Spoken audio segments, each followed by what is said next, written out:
Good morning students. आज हम देखेंगे प्रोसीजर ऑफ केस स्टडी, यानी वैयक्तिक अध्ययन की प्रक्रिया क्या है, उसकी प्रणाली क्या है। वैयक्तिक अध्ययन एक सुनियोजित एवं व्यवस्थित अध्ययन है। इसमें अध्ययन की जाने वाली इकाई के बारे में सूक्ष्म, गहन एवं विस्तृत जानकारी प्राप्त की जाती है।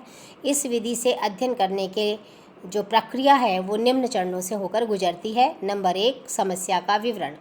इस पद्धति के अंतर्गत सर्वप्रथम समस्या के प्रत्येक पक्ष की व्याख्या की जाती है। उसके बारे में भूत एवं वर्तमान की समझ सूचनाओं का संकलन किया जाता है। समस्या के बारे में जिन पक्षों की व्याख्या करनी होती है उनके पहले से ही निर्धारण किया जाता है और समस्या का वर्णन और उसकी व्याख्या इस विधि का प्रथम सोपान होता है।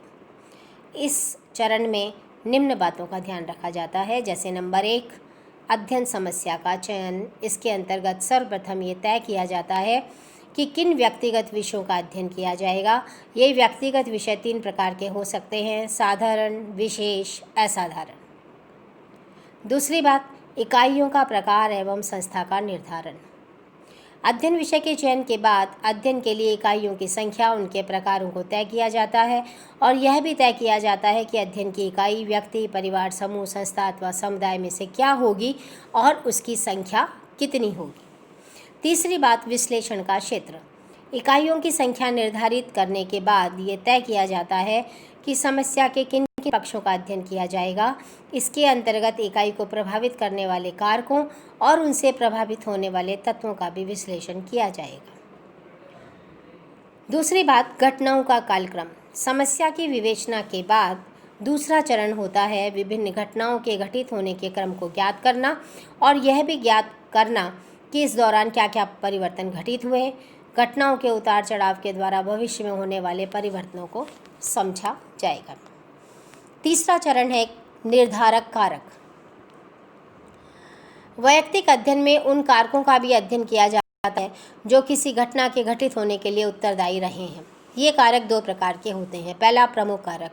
ये वे कारक हैं जो किसी घटना के घटित होने के लिए मूल रूप से उत्तरदायी रहे हैं, जैसे व्यक्ति को अपराधी बनाने के लिए उसके साथियों का योगदान एवं गरीबी प्रमुख कारक हो सकता है। नंबर 2, सहायक कारक। ये वे कारक हैं जो प्रमुख कारकों की सहायता करते हैं, जैसे व्यक्ति को अपराधी बनाने में गरीबी के अतिरिक्त पुलिस का अत्याचार, माता पिता की उपेक्षापूर्ण व्यवहार एवं मानसिक तनाव आदि सहयोगी कारक हो सकते हैं। और अंतिम बात, विश्लेषण एवं निष्कर्ष। वैयक्तिक अध्ययन की पद्धति का अंतिम चरण संकलित तथ्यों तथा सूचनाओं के आधार पर घटना का विश्लेषण करना और उसका निष्कर्ष निकालना होता है। निष्कर्षों के आधार पर ही सामान्यीकरण किया जाता है और विश्लेषण के दौरान घटना के बारे में कार्य कारण संबंध ज्ञात किए जाते हैं। इनमें तथ्यों का वर्गीकरण, संकेतीकरण एवं सारणीकरण किया जाता है। साथ ही समस्या का निदान और उपचार भी प्रस्तुत किया जाता है। इसमें अध्ययनकर्ता द्वारा अध्ययन की कमियों एवं भविष्य की संभावनाओं का उल्लेख भी किया जाता है। अब हम देखेंगे कि वैयक्तिक अध्ययन पद्धति के यंत्र क्या हैं, प्रविधियाँ क्या हैं। हम वैयक्तिक अध्ययन पद्धति के लिए डायरी का उपयोग कर सकते हैं।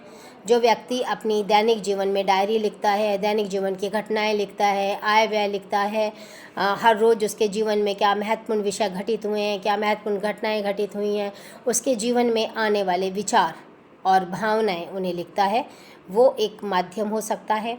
एक व्यक्ति के द्वारा लिखे गए पत्र जिसमें उसने किसी व्यक्ति के बारे में अपने मनोभाव व्यक्त किए हों, वे हो सकते हैं। जीवन इतिहास एक महत्वपूर्ण स्रोत हो सकता है जिसमें घटनाओं की श्रृंखला और उसका सांस्कृतिक मूल्यों से संबंध होता है, वो एक महत्वपूर्ण हो सकता है।